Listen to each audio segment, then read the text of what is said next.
रही है। बस कान में डुबके लगाए इधर से इधर घूमती ही रहेगी। बस सास की नहीं सुनेगी। बहू, ओ बहू, बहरी हो गई है क्या?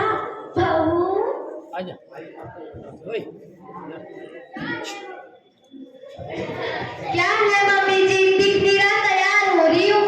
आज मेरे फ्रेंड की बर्थडे पार्टी है, वहाँ जा रही हूँ। तुम्हें पता भी है कल से 10 लक्षण पर्व चालू होने वाले हैं। कुछ तैयारियां ही नहीं हुई हैं, कुछ माहौल ही नहीं है। हाँ पता है। बर्थडे पार्टी तो साल में बस एक बार आती है। पर्यूषण पर्व तो साल में 3 बार 5-6 दिन तक भी नहीं बल्कि 10-10 दिन तक रहते हैं। तुम्हारी माँ ने तुम्हें कुछ सिखाया भी है या नहीं? 10 लक्षण पर्व कितना महान पर्व है। मंदिर में शिविर लगते हैं, बच्चे और बड़े सभी मंदिर आते हैं। तुम्हें पता भी है क्या होते हैं 10 लक्षण पर्व? हाँ मेरे को पता है। बताऊं क्या होते हैं? हाँ बताओ। तो सुनो, पहला आता है उत्तम क्षमाधन। पत्नी दिन रात सोए, ना खाना बनाए ना कुछ काम करे, आपको और आपके बेटे को बिल्कुल भी गुस्सा ना आए, उसे कहते उत्तम क्षमाधन। हाय राम, देखो क्या बोल रही है। और बताओ। हाँ बताओ। उसके बाद आता है उत्तम मार्दव धर्म। आप मुझे रोजाना खाना बनाकर खिला दो, आपको बिल्कुल भी मानना आए, उसे कहते उत्तम मार्दव धर्म। हाय राम, क्या हो गया है आजकल की बहुओं को? उसके बाद आता है उत्तम आर्जव धर्म, जो कि आप पर फिट होता है। जब आपकी बेटी आए तो आप उसे 5-5 हजार की साड़ी दिला, मुझे बस 1,000 की। ऐसी मायाचारी न करना ही तो उत्तम आर्जव धर्म है। क्या क्या कर रखा है तुमने? आज पूरी भड़ास निकाल दे। ठीक है सुनो, उसके बाद आता है उत्तम सत्य धर्म, जो कि मेरे ससुर जी पर फिट होता है। अब ससुर जी ने तेरा क्या बिगाड़ दिया?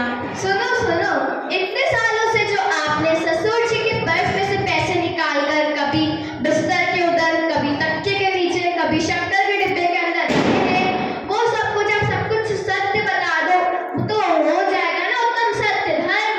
हाय राम, देखो क्या क्या भर रखा है इसने। उसके बाद आता है उत्तम शौच धर्म, जो कि मेरी ननद पर फिट होता है। अब मेरी बेटी ने तेरा क्या बिगाड़ दिया? कभी कभी आती है, वो भी सहन नहीं होता। नहीं सुनो, जब भी मैं शॉपिंग करके कुछ अच्छे सामान लाऊं, उनको देखकर उन्हें बिल्कुल भी बुरा ना लगे, ना द्वेष आए, उसे कहते उत्तम शौच धर्म। उसके बाद आता है उत्तम संयम धर्म, जो मेरे देवर जी पर फिट होता है। अब मेरे बेटे को तो छोड़ दे। नहीं आज तक सुने लो।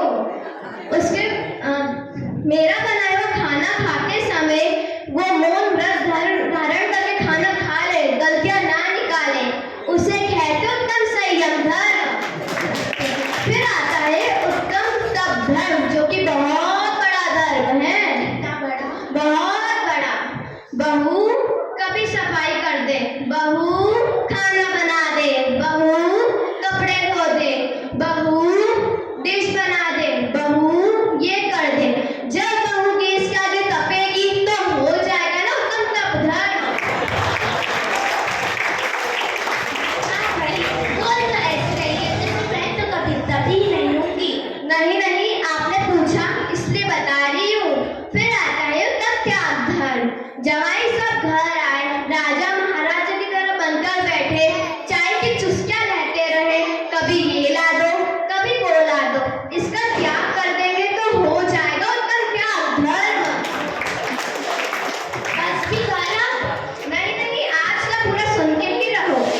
उसके बाद आता है उत्तम ब्रह्मचर्य धर्म, जो फिट होता है सभी भाइयों पर।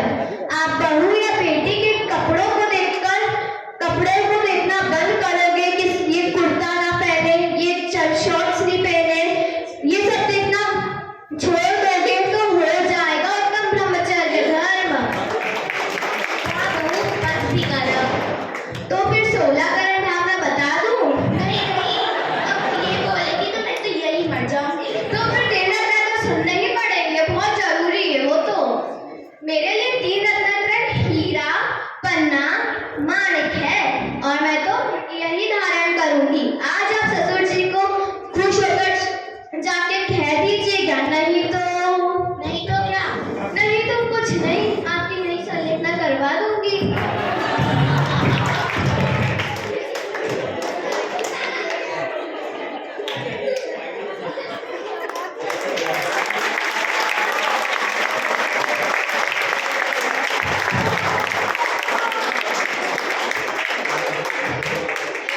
जैसा कि आप सभी ने देखा कि यहाँ धर्म की परिभाषा यहाँ नाटक में बताई है, तो क्या यह परिभाषा सही है या गलत? आज निश्चय से धर्म का स्वरूप तो भूल ही जाइए, हम व्यवहार भी